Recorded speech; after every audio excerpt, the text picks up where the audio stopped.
আসুন আমরা সবাই বাঙালি হিসেবে জালিমদের বিরুদ্ধে সবাই একসাথে আওয়াজ তুলি।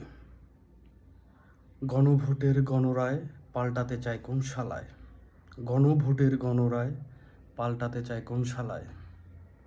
বাংলাদেশে গণভোট না থাকলে কিছুই নেই। যেটা তৈরি হয়েছে জনগণের জন্য, জনগণের যুদ্ধের মাধ্যমে, সেই গণভোট থাকবে না, সেই জুলাই থাকবে না, তাহলে কিসের সরকার, কিসের সংসদ? সব কিছু বাদ। গণভোট সবার আগে। একটা সিঙ্গেল পয়েন্টও বাদ দেওয়া যাবে না।